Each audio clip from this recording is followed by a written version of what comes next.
Good morning, kamusta na ang pamamahagi ng ayuda dyan?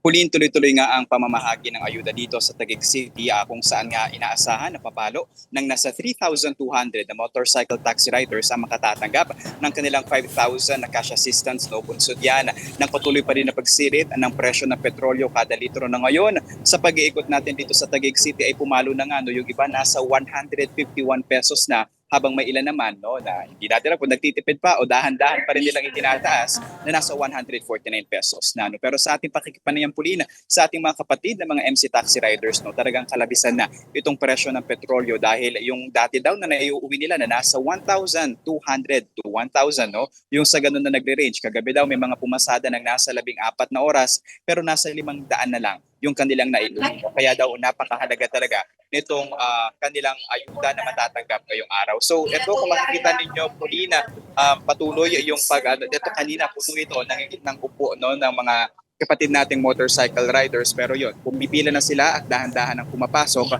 para nga makuha yung kanilang ayuda. Papakita natin, Paulina, ng mabilis lang kung paano nga ba yung setup dito sa Taguig City. So ito dito nakapila yung ating mga kapatid na taxi riders, motorcycle taxi riders. So kailangan lamang nilang pitpitin yung kanilang photocopy ng kanilang lisensya na mayroong 3 wet signature and then yung original na copy ng kanilang mga lisensya para nga masigurado na mababalidate sila. Pero dapat kasama na rin sila sa listahan na inilabas ng kanilang mga ride-hailing companies.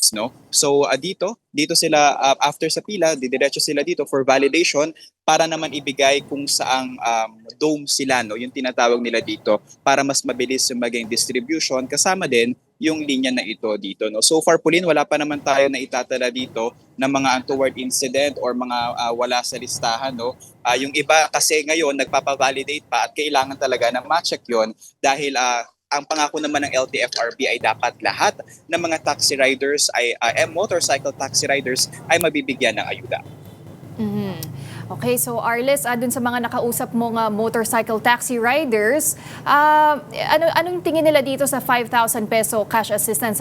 Malayo ba yung mararating niyan para sa kanila amid this crisis?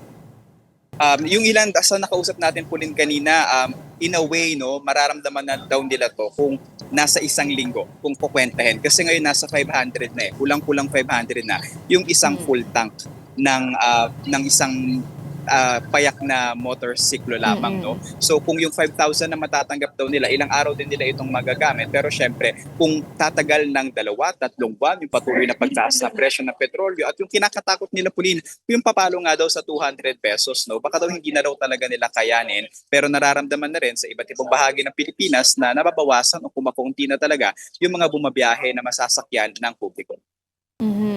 And so far mukhang orderly naman yung pag-distribute ng ayuda dyan, Arles, pero hanggang anong oras ba ang payout dyan sa Taguig? So Pauline, yes, I can say na maayos naman yung dito. Nakikita nyo, meron tayo ditong malaking tent para nga masigurado na maayos yung kondisyon. Kasi mamaya inaasahan na tataas pa yung temperatura sa init ng panahon. Yung 3,200 na mga motorcycle taxi riders, Pauline, inaasahan nga na mabibigyan sila lahat hanggang alas 4 ng hapon.